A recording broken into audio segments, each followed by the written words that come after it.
mental health and the stigma, right?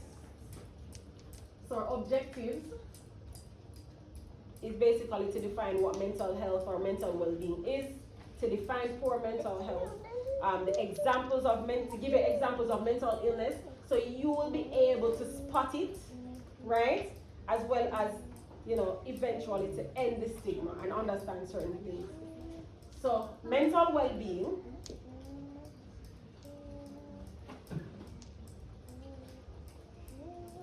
thank you. Mental well-being is a state of being where we can reach our potential, cope with normal stressors, work productively, and contribute to the community.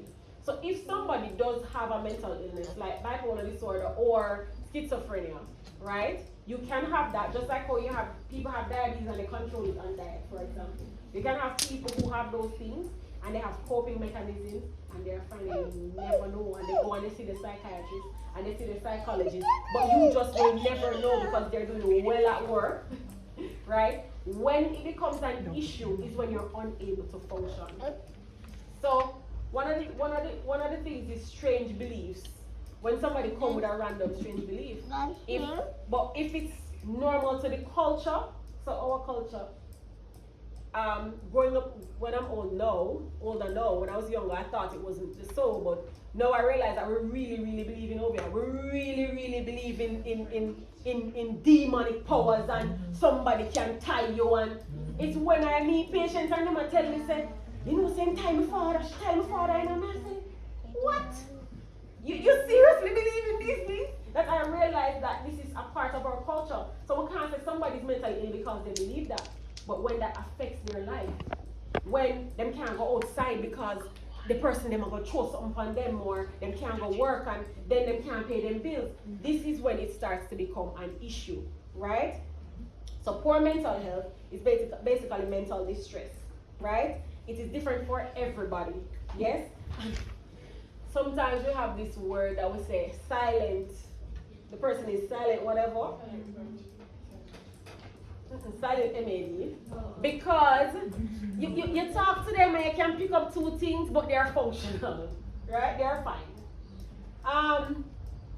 But if you can pick it up, something is off. You shouldn't be able to pick it up, right? Yeah, you shouldn't really be able to pick it up like that.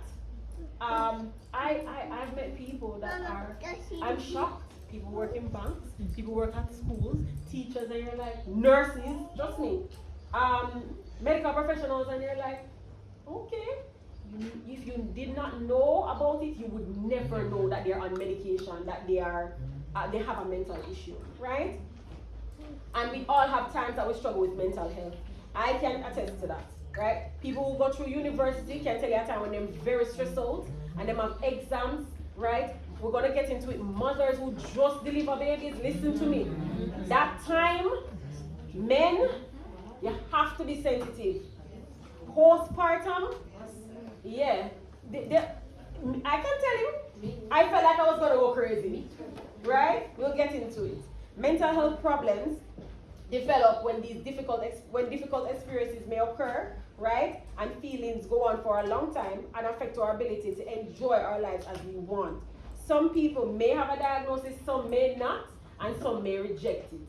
Now that is called poor insight. When you're unable to realize that, hey, I have a problem, those people are the hardest. Like what you're talking, those people are the hardest to help because they don't realize they think everything is fine, they don't want to get help. Nothing is wrong with me. Right? It's you something wrong with. Right. So basically mental illness, you have behavioral problems. One of the ways it manifests as well, I'll see patients come and they'll say, I have a chest pain. I remember a patient will come and say they have chest pain. And every time they take a deep breath, they have a pain in their chest. You do x-ray. You send them go to CT. Nothing, you can't find anything. Bloods, everything is fine. But when you start to get into asking the family members, you realize, oh, there's strange behavior. Let me tell you how powerful the brain is. The brain knows it needs help. It will send signals to the body. It will create a pain somewhere. They will tell you, say a pain in the hand, a pain in the hand. You find no reason for the pain. It's called psychosomatic. The brain is crying out that I'm not okay. My chemicals are imbalanced, and it's reacting in a physical way. And once they get that help, like the mental issue is cleared up, no more chest pain. So it will do that, right? It causes disability, it impairs function. We know that everybody sees the man on the road who is dirty and walking up and down, and we have some specific ones that we know in Mandeville, you know? And you know that they can't function. They are basically disabled, even though they're not physically disabled, but mentally so, right? It is a biological illness that responds to treatment. I'm not gonna lie to you, in my opinion, it's a very fulfilling field, because when you see people who couldn't work and then they're on medication and then they're able to work and carry on their lives and go back with family members, it's very beautiful. Trust me. And it's not to be confused with weakness of character. Let me tell you about us Jamaicans. We love to push things under the rug. No, that's not necessarily the case. The person may really be struggling mentally. If you have a healthy person who is saying they can't live up this and they can't do that, that must be something in the mind. If you are going to say you can't and you can physically see that nothing is wrong with this person, then go doctor say nothing wrong with them. You understand? So mentally we have to figure that out. And we love to just not see things as an issue, and we just love to say he or she is lazy and they just don't want to do it. But it's a deeper issue. We can be we can be very insensitive as a nation. And we have normalized the trauma. So everybody poor, so you must deal with it. Everybody I got through this, so you must deal with that. You know, we're gonna speak about it, but my pet peeve is a family member that shuts up secondary to abuse. If somebody in your family has undergone abuse, they more than likely will suffer PTSD, which is also a mental issue, right? But you can't say, oh, a week in week, or oh, that did I've seen mothers that say that happened to me too. So, you know, we cannot keep pushing things under the rug as a nation, right? I'm going ahead, but as our young people are here, our children must be able to talk to us. Our children must be able to confide in us, right? Very important. And listen, I'm a mother. Now I left my opinion with no deacon, pastor, elder, nobody. And I suggest nobody do that. You know why? You know why? You don't want any room for anything. You should be there. No uncle. You know as well. There's a pastor that his daughter would never. I thought it was weird, but his daughter would never say hi to anybody, right? And it wasn't until I have a child, he would say hi, and the parents are fine with it. He and his wife are fine. And I'm saying that's very strange, but now I have my child, I get it. You don't force your children on people. That's where it starts. When you force them to say yes. Well, go sit up on Uncle Lap now. Go on, man, hug up Uncle. No, and you don't hear who wants to say what and who wants to vex. You must train your children to say yes. I have a colleague that told me that she's afraid to say no to people. I'm not afraid to say no to people because that's how I was grown. You ask me tell you, I'll think about it, I'll see. I'm not going to tell you yes if I can't do it. And we must train our children to be able to say no. No is a valid answer without an explanation. If you ask me something and I say yes, you never ask me why I said yes. But if I said no, why you can't do it, sis? Because no, right? So yes, I'm going off on a tangent, but our children must be able to say no to the uncle, no to the auntie. If you see an uncle coming around, and if you see an auntie coming around, and I say auntie because the boys too, let us not feel like it's our girls alone. I'm telling you, every parent that comes in contact with me, I will ask them. If a woman tells me that she is with a man that's not her child's biological father, I say, have you spoken to your child? Have you tell them they need to come to you X, Y, Z if anything happens? And you say it in front of the man, your child must be free and able to talk to you because this causes resentment and illnesses later, right? So moving on, facts about mental illness. It has nothing to do with intelligence. Trust me. Nothing to do with, we can see a lot of movie stars and whatever, they have mental illness, right? It can happen to anyone. It is chronic, but it's not contagious. It's difficult to diagnose and treat. Sometimes somebody... There's always something to say. somebody study till them. Okay. At the point of intelligence. On the point of intelligence? Is that, if does that that happen? Does that happen? Is it happening? Okay. So, Pastor mentioned something today where he was talking about, if I'm not mistaken, he was talking about it being inherit. You can inherit it. Mental illnesses can be inherited, right? And if you are, I don't know if you know Barbara O'Neill, but she's a naturopath, and she's all over YouTube. She's an Adventist, and she says genetics is the loaded gun. She came here? Awesome. So genetics is the loaded gun. It's what you do that pulls the gun. So if you have a child who you realize test on a for them thing, as a parent, let them get a training. You see everybody go university, you feel like they must go university, you push them, and then them study till they're mad. But that child could not manage that. You saw signs from early, but you keep pushing the child because everybody, all your sister, everybody go to university, so you must go. 7 different opinions, 7 different minds. It's as simple as that, right? So it is possible in the sense of also pressuring our children. There are children, teenagers who will come and say they overdose or them cutting themselves because the parents say they must get the A and they must get the 99 and they must get the... If that child is not going to get... Yeah, laugh me, Sister Tarika. Sister Tarika. Okay? All right. Listen, you're going to push the child, but you're going to let them know Mommy and Daddy loves you, even if you do not get this. It's not something for you to kill yourself or hurt yourself over. Once you see the child try, yes. So these are things as parents, we have a lot to do with the mental illness of our children. Trust me, right? It can be treated. This said it can be treated but not cured. I beg to differ. There are some, if you catch them early, and if you notice them early, some of them can be cured and reversed. In the sense of you can get the therapy that's needed, you don't have to be far gone. Okay, so the younger they are, the younger somebody is when they're diagnosed with a mental illness, it's harder. They have a worse prognosis. Why? The mind is not fully developed until 25. The personality, they say, is developed at the age of 8. So with the school that you send a child to, before 8, all of that matters, right? But 25, you are a mature person. Now, if you had a mental illness and you weren't able to do your CXCs, which job did you get? What kind of job did you get? You weren't able to really learn a trade. You weren't able to really do much because you were in and out of hospital struggling with mental illness, and then you're on medication, which will also dampen the mind because the mind wasn't fully developed to then get medication. You know, the younger it is, the younger the child is, the harder or the worse the prognosis. So that's something else too. The older the person is, say they're accomplished and they have the job or whatever, it's easier for them.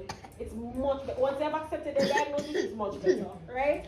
As I said, it can be inherited. So if you have a mother, father, cousin, so this also takes in courtship for the young people who will be courting. You don't only court a person, you court their family. Right? The child that you have. I remember when I met my husband, when we were just dating, we were just friends before. When I realized I liked him, I said, I need to meet your mother, and I need to meet your grandmother, and I need to meet your family, because that's very important. You're going to see what you're going to pass on to your children. Very important. It can be brought on by other illnesses. So people with HIV, a lot of them get mental illness because if they are not treated, it can affect the brain, right? The HIV can do that. Another thing, if you have a diagnosis and you don't want to accept it, so some people say, Lord, I can't get high blood pressure because my mother died from, stroke or whatever, and then you get it now, you start to stress out over it, and that also can cause to go into depression and a mental illness. The mentally ill are not all dangerous as much as you would like to believe. When you hear about the crimes in Jamaica, how many of them caused by a mentally ill person? Less than 1%. But you're what? Beside the man who dressed nice, who is the killer, but the man who look, so you see that now. If we think about it, really actually, add up, right? It should not be confused with somebody who's a psychopath or a sociopath. Causes of mental illness, as I said, we spoke of genetics, environment. Alright, so environment. Parents clearly set the boundaries as it relates to environment. Causes of mental illness. Causes. Oh, it's not going. Alright, we'll go, don't worry.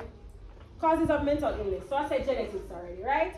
Then the environment. Yes? So we as the parents, the family members, we create the environment for the child. Yes, children are going to have to do chores and all of that, but you're not going to stress them out to the point where they want to kill themselves or anything like that, right?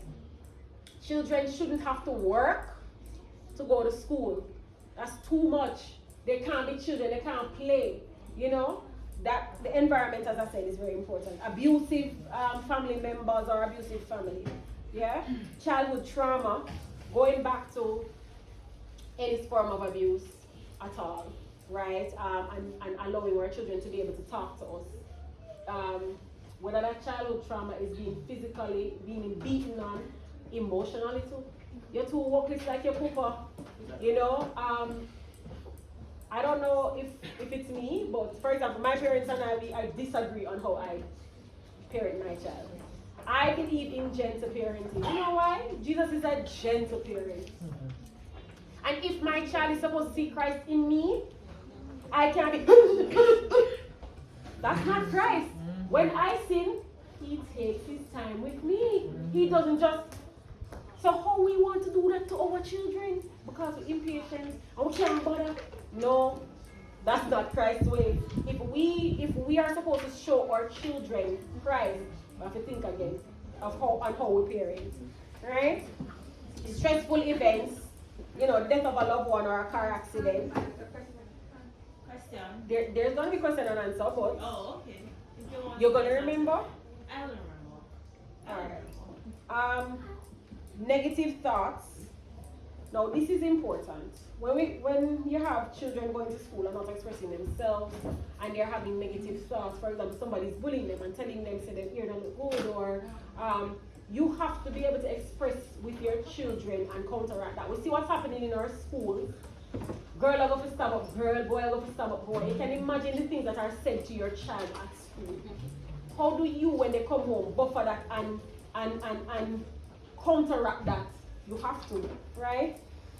Unhealthy habits, we talk about not getting enough sleep or not eating versus eating too much, right? When you eat a lot, that's why I get what we call niggeritis, postprandial apathy, right? You want to sleep because all the blood goes to the belly and comes from the brain. Working on the belly, we're eating too much. Drugs and alcohol abuse, we touched on that. It can trigger mental illness, right? And brain chemistry. There's a lot of study now to show that, this hormone affects that. If this hormone is low, then you'll have this, versus if this hormone is high, you'll have that, right? So there are different chemicals in the brain, neurotransmitters that affect that. Fine? So general signs of mental illness. A person may come off confused, disoriented, they don't know where they are, darting looks, meaning they're just staring. You're talking to them, they're not looking at you, they're staring somewhere else. Right? Talking to their self, there's poverty of speech. Somebody normally talks okay with it, and all of a sudden you realize they're not talking. Don't ignore it. Do not ignore it and say, if you realize it's consistent and getting progressively worse, you can't ignore that. Right? Pressured speech. Pressured speech is when you're speaking to someone, well, they're speaking to you, and you can't get a word in.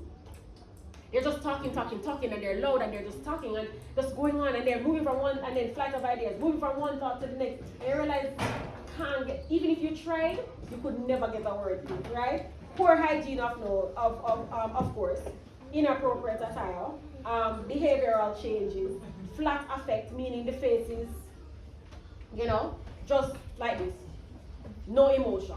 You can't pick up an emotion on the face of the person is happy, sad, or anything. The person is withdrawn, they don't want to talk to anybody. Not only talk, they just don't want to even interact with the environment. Not eating and stuff like that. Sad and anxious mood, they're panicking.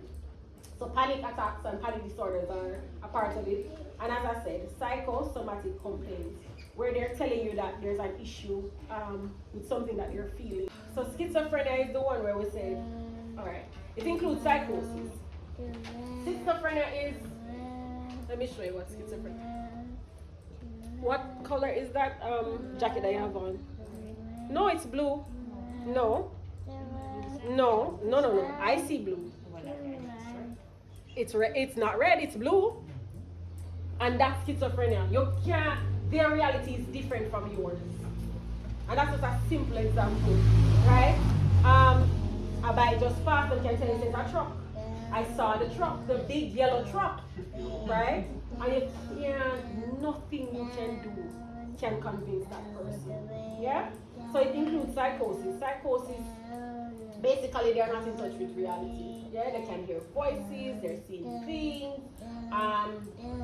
can be smelling things. They say, you don't smell like burning? No, you smell anything, right? It impacts 1 out of every 100 person, does not differentiate, right? The onset can be within late teens, early adulthood. We usually see it within late teens to like the 30s. That's the greatest prevalence that you see, yeah? Positive symptoms. Positive symptoms are things that are added to our everyday. So hallucinations, where they are seeing things, hearing things, feeling things that nobody else is seeing, hearing, feeling, or smelling. Yeah? Delusional thinking, where they feel like I have healing powers, I can heal people. You see them laughing, they're talking about me. It's me, people them way over there saying, they're talking about me, it's me they're talking about. Or they feel like literally everybody's out to get them. This is usually where the obia comes in. Everybody's going to get them. And the reason why I'm sick, so the man do me something. Right. And they have no evidence of this. Right? Then negative symptoms, it's like they have no interest. So somebody who used to always play video games, all of a sudden, they don't want to play video games anymore. And that's strange too, because every day they still don't play video games, and one day they don't want to play it no more. Them used to love stew peas, them not eat stew peas again. They don't even want anything to eat. These are strange. These are the negative symptoms. They are withdrawn. So it's like negative symptoms is what's taken away. The usual things that they used to do, they don't do anymore. Right? And this just goes into, just shows you quickly what it is, right? Reduced speech, negative, flat affect, lack of initiative, yeah? Again, nervousness, restlessness, depression, anxiety. So these are the things that parents will look out for in our children. I'm always nervous. And I say, come on, stop it, man. You must be observant. Unclear thinking, diminished self-confidence, low energy levels, severe decline in work or school performance, and social withdrawal, right? These are things that we look for in young adults. So, mood disorders and major depression affects 5% of the general population, right? The sad mood usually lasts for 2 weeks, and there's lots of interest, as we said, changes in sleep, appetite, and changes in sleep, appetite, and decreased energy. The thought problems, so they can't concentrate on anything too long. You're having a conversation with them, or you're trying to recall something that happened yesterday, they just can't remember. They can't make decisions, they feel guilty, and they feel worthless. Risk of suicide in depressed people are high. Why do I need to be here? My life is worthless, and all of that, right? Important to differentiate mental health from physical problems. What do we mean? If a person is sick, as I said, if somebody, God forbid, gets a diagnosis of cancer, you're gonna be sad about that. That's normal. So it's about differentiating the norm from what is not okay. Yeah. And if the person responds well to the treatment, clearly they were depressed. Yeah? Bipolar disorder, no. This is mood swings from depression to mania. So depression is they want to lock up themselves in the room, they don't want to talk to anybody, while the mania now, the mania is the one that people don't really pick up. So you'll have a patient, whether male or female, that just goes around having intercourse with everybody. And we'll think, wild or them disgusting, or how could you, a man she want, a woman he want, but that person is having a manic episode, and it can manifest itself as that. Just going around having relations with people. Then when they get down and depressed now, they feel bad about themselves. They're so guilty that how could I have done that? Then they want to kill themselves because of the actions they did. Another way it can display itself is spend, and then buy. Payday come, then just spend, and them have them credit card, then just swipe, buying everything when they are up there. Or they have flight of ideas, they have business ideas. Yes, we're gonna do this business and we're gonna do that business. And the money going to it and then but it goes nowhere. So when you're constantly seeing this elevated personality, but sometimes, yeah, you see this elevated personality, and then you may not see the down, because sometimes they understand that, okay, I'm feeling down, and I withdraw, and I go home, and I'm alone, and you just don't see that person for a while until I go back in the manic phase again, right? So usually we don't identify that manic phase very easily, right? It's when it becomes very unbearable now that we usually say, no man, something wrong, right? And the rapid cycling is when they switch between. So you can have somebody's bipolar and mainly just manic, and then somebody with bipolar and mainly just depressed. You don't necessarily have to see both of them all the time, but you have times when they're manic, then they're depressed, then they're manic, then they're depressed, right? These patients tend to be one of the harder patients to control. Bipolar patients. Anxiety disorders. We read about the verse that spoke about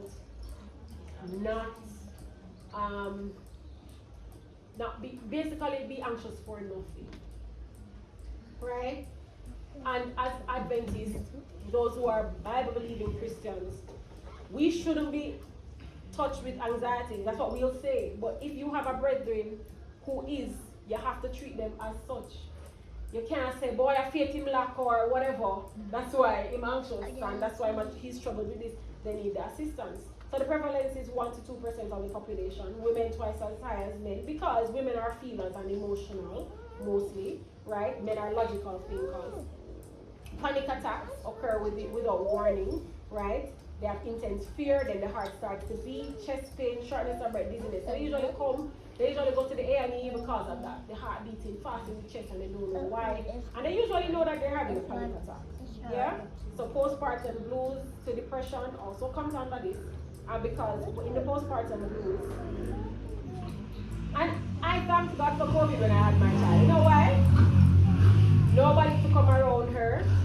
Nobody for you to worry. Because as a mother, you are going to be anxious about she's going to take something, somebody will come and kiss her, they're going to touch her, or him, or whoever, and those are things that also will push the mother into postpartum blues, because she's isolating herself, because she don't want anything to happen to the baby, and then she's not getting assistance from people. So it's like it's backfiring, right? Depression is associated as well with general medical conditions. Mainly persons who want, like people who have kidney disease or anything that's terminal, always usually see that. So we can go to the postpartum blues and depression, right? And I want to touch on this because I can say, well, okay, my personal testimony quickly is I had my child by myself while I was in medical school, all the way in Ukraine, no husband, no family.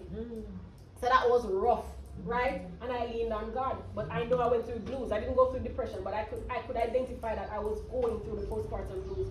So as a woman, you have to have the knowledge about this and say, hey, am I going through this? As well as a partner, you have to say, is my wife going through this? Right? And get the necessary assistance and help that the person needs. So if the person having mood swings, first of all, pregnancy, and you had a baby be a part of it for 9 months. And then you release this baby, and all those the body's like, wait, what happened? The body's literally behaving like that. So there's a rush of hormones, so that confuses you. First of all, everything that's happening with your body, because some mothers are also sick, then the baby is sick, all of that. So that's a whole thing, right? So it's a very sensitive period.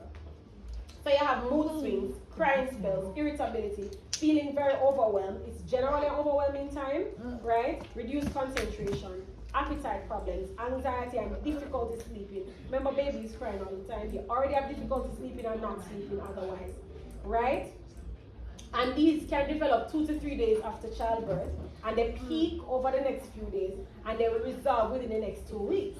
Now, when they continue now, is when we start to, they're more intense, is when we start to realize that this person is having depression, right? So the depressed mood, severe mood swings, excessive crying, difficulty bonding with the baby, trying to hurt the baby, withdrawing from family and friends, not eating, not sleeping, overwhelmingly tired, have no interest in anything, feeling hopeless, feeling worthless, right? You can't think clearly, you have severe anxiety, even panic attacks. And remember, you're not going to have all of these. You're going to have some of them if somebody has it, right? Thoughts of harming the baby and thoughts of harming yourself, death and suicide, right? One way as a church community we can assist in this period is you don't have to go out to the person's house and do anything for them, but if you're close to them, you can go and clean for them, right? That takes off the stress off the mother. You could clean before the baby comes home. So the person gave birth, you say, remember clean up, and if you are them close like that, you could cook for them. This takes off a burden as well. So these are things that you can do without actually being in the person's physical space at that time, because it's that time as well as family togetherness, right? And postpartum psychosis is a part of it. The person is confused, disoriented, obsessive in the things about the baby, right? Hallucinates, they're delusional, and they have sleep disturbances, the same thing, and they attempt to harm the baby. But this also is also a short period of time. They can hear voices, they have the same symptoms of psychosis, right? Post-traumatic stress disorder now. This is when you had a stressor and you keep reliving it. You had a stressor and you met in an accident, you're in a car now, you hear a loud noise, the bikes driving past and they pop that loud backfire sound, and you immediately are taken back to that and you're reliving that. Sometimes you even get a panic attack from it. Post-traumatic stress disorder, right? Extreme stressful situations that happen. They have painful memories, nightmares, suspicion, anxiety, depression, feelings of guilt, and sleep difficulties. Can be very debilitating. So for example, you met in an accident, as I said, you don't want to ever drive on the road again. You want to stay home, right? Symptoms worsen with exposure to similar events. Substance abuse is a common method to cope because the marijuana make them calm, so then smoke. And it can be, I spoke about it at length, I think, and I'm going to go back into it, sexual, emotional, and physical abuse. Yeah? So just to touch on we're coming to our close, and then we'll have our question and answer. Just to touch on other mental illnesses, right? Childhood, we can see ADHD, conduct disorder, autism, intellectual disability, and eating disorders. Now, what I would implore all mothers and fathers, when you are expecting a child, it's very important to study about parenting and what you'd expose to the child. And something I did when I was growing up, I wrote in a diary, because I said when I have a child, I want to know what my childhood was like, what I want, what I don't want, and I always wanted to remember that, because I felt sometimes that my parents didn't understand me because they forgot they were children. That's how I felt. And I always said I don't want my child to feel like that. I never want my child to feel like I don't know what it is to be a child. With that said, right, I look back and I said I never got TV as much as there's a screen accessible to everybody. So I said, let me do some research on this. So I did. And American Pediatric Association said no screen time until 2 years old. And then after 2 years old to about 6, it must only be 1 hour per day. Screen time. Why they say that? They see a lot of babies coming to have to wear glasses. A lot of them are unable to concentrate because what we used to have was a book with pictures. And you sit on the book with pictures for 6 to 10 seconds, or even longer than that, a whole minute you're sitting there looking at that. But a screen changes every 1 to 2 seconds. So that child's brain has to be, which is not what we were made to do. When a baby is born, for example, they can only see to 8 inches. So from the breast to the face. That's all they can say. It's very blurred. And then over time, their vision develops. So imagine when this vision is developing, and you're giving a screen with bright colors, and it's changing every minute. You are missing that child's eye development of, and the brain in general, right? And how they process things. And that is why we're in a get-rich-quick society. I can't wait on anything. Who wants to read a book? If we want to even talk about social media, nobody wants to read a long post. That's why they have TikTok now and the stories and whatever, because it's a 30-second video and a 1 minute maximum, right? Alright, so these are a part of childhood mental illnesses, and I'm not even going to act as though I touched the tip of the iceberg here, right? This is just an overview so we can be enlightened, and we should go and read a little more, and videos are there online, we can get into that, right? Another thing, the elderly now, that was particularly hard for me. When my grandmother, when it was after when I became educated, I understood that this lady had Alzheimer's or dementia or something, right? But geriatric care is very hard because it's an adult, so that child, they've been living life their way for years, and now you're going to tell me what to do, you know? And then they have dementia on top of it. They can't remember that they put something there. They're going to argue with you because they're an adult.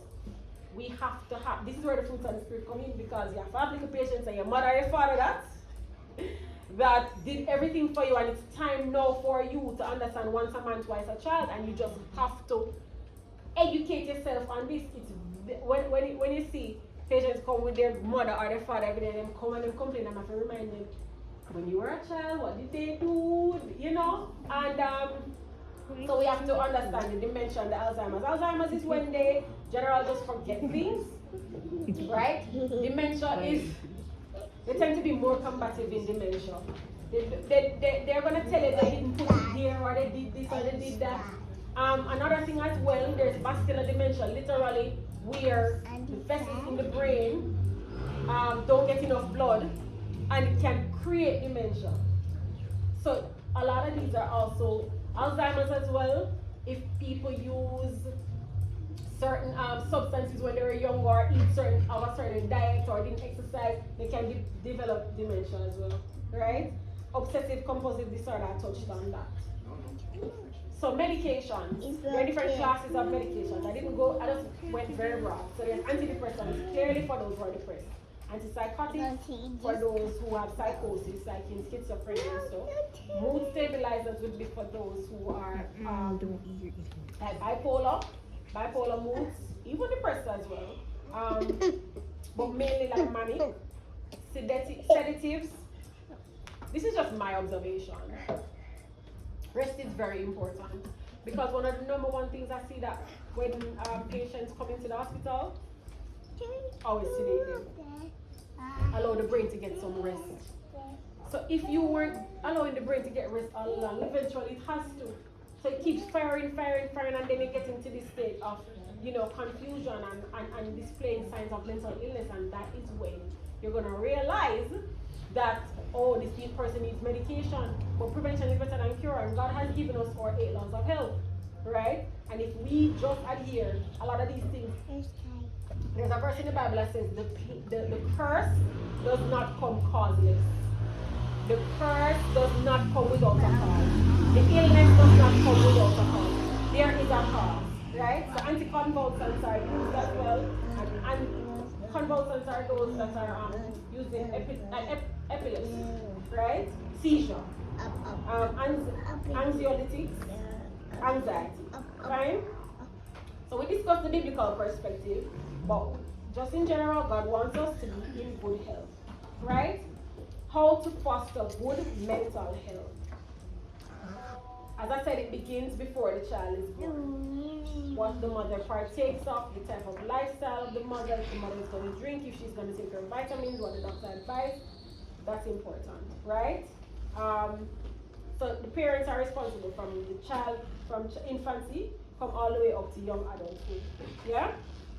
So the environment we try to foster, the schools we send them to, what they're exposed to, what they watch, what they listen to, what we buy for them, right? The video games and those things, very important. So you're an adult now, and you realize that your parents went wrong. What do? Redeem the time. That's actually very biblical. Don't remember where that verse is, but there's a verse about redeeming the time. You start now. So if you see that your parents always used to smoke around you, or secondhand smokers, you redeem the time. You move yourself out of that environment as much as you can, and you try your best to go into a place with clean air, like we're in Manchester. Manchester is known to be one of the parishes with the cleanest air in Jamaica, right? And And whatever you are an adult now, you make that choice to reverse what was done to you before. You don't just say, "I saw my born, I saw my grow, and I saw my parents stay, and I saw my ton." Yeah, because you want to pass on a better tomorrow for your children, right? Lifestyle, as we say, nutrition, exercise, water, sunlight, temperance, care, rest, and trust in God. Exercise, we know, half an hour every day, right? We know the diet that our church is supposed to be, our church preaches every single day, right? The vegetarian diet, the back to eating diet. And the world is now, we always late, I don't know why, the world is always late, but we always follow the science when we have the truth from before, which is strange to me. So the world is now saying that, before they said drinking alcohol was whatever, now they're saying it's bad. And the world is now saying eating red meat is considered carcinogenic, meaning cancer causing. The world is not, science is not saying that, right? Alright, so what I always suggest to people, and I'm going to suggest all of us start that, counseling in some way or the other. And in my opinion, God is the best counselor, right? Reading His Word. You see how we could find mental illness in the Bible? Everything is there. Sometimes you're not going to find it right out, mental illness. And sometimes that's what we want, you're not going to find that, right? But counseling is important. Our church has a myriad of counselors, right, Pastor? Even at the conference level, we have counselors, and we have access to them. NCU is right there. We have counselors who are at NCU. We can just get in contact with them. So if you can pay for one, very important. They're actually, you see how we all have a doctor we usually go to. Most of us in here, we can say, which doctor you usually go to? And they'll tell you which private doctor. I'm not talking about this, which private doctor they go to. You know, like all in a lot of first world countries, everybody has a therapist. Everybody, like a doctor. They have their therapist separate and apart from a general practitioner, right? Journaling. I have found journaling. I was never trained to journal. My friend Tiffany here, she was trained to journal.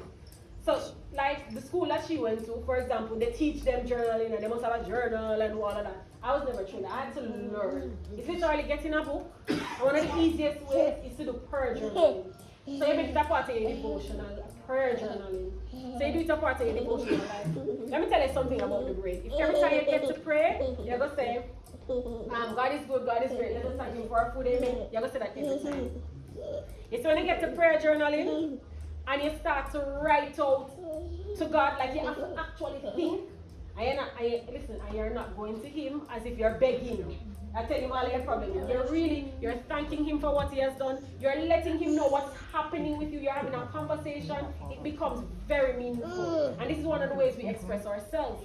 I realize we don't like to talk. Another thing, we're all stressed out. So I don't want to hear your problem, and I don't want to hear your problem. It's a burden, right? But prayer journaling is one of the ways we can talk to God and have it be meaningful and do it as often as possible. Don't wait until you have a stressful situation and you say, so you need to talk to God now when you're writing it down. So I'm going to implore us, so look into that. Prayer journaling, you're writing to God. And if you're in a home, this is what I always tell people. If you're in a home and you feel like you don't have the privacy, after you write it, tear it out and throw it away. I tear it out. You've released it. A lot of us, we are keeping things inside. So that's one of the coping mechanisms. So counseling, prayer journaling, and your devotional life. Last but definitely not least, so important that you take, I wasn't in Sabbath school this month because I was in the children's Sabbath school and I was a bit late. But I really enjoy my devotional time and with my family and when we can explain things. Those things release your stress, right? Exercise, let me just touch back on that.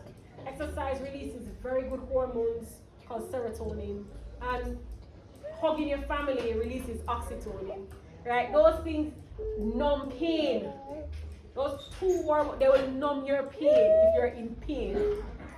You know how good that is? So you need to be closer to your family. That's why family devotion can do that for you. And if you're able to exercise, right, outside or whatever, do it. If you're only able to exercise inside, do that too, but it is mandatory that we exercise, right? So we need to end the stigma. We need to be patient, have the fruits of the Spirit, spirit, right?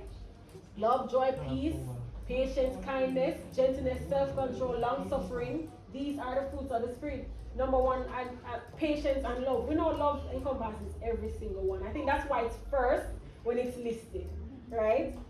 Talk openly about mental health, like how we're doing now. So it no longer becomes taboo to talk about. Educate yourself and others. Be conscious of language. Don't use that word that I said I'm not going to use. Because if you're going to say somebody is that, they're not going to listen to you or be open to get any help in your talk, right? Encourage equality between physical and mental illness. Somebody has a liver problem, somebody has a mental illness, has a brain problem. It's just an organ, just the same, right? Show compassion for those with mental illness. And physically show compassion. You know, if somebody says, you know, I'm gonna pray for you versus they hold your hand and pray for you. Isn't that different? Right? So hold that person's hand physically and pray for them. Yeah? Be honest about treatment if you're getting treatment. You don't have to tell people your business. Right? Not saying that, but be honest to yourself. Yes. I have this and I'm getting treatment for this. That's important. Let the media know when they're stigmatizing, meaning when the media in shows or advertisements or whatever, and they're showing certain things, we must contact them and let them know this is not okay. We can't allow our children to be sitting in front of the TVs and those things, and these things are portrayed. And not only just with that, but with other things too, right? And don't harbor self-stigma, right? So I know what questions and answers. She had a question before, and then we go. Going back to you were mentioning the different triggers that can happen in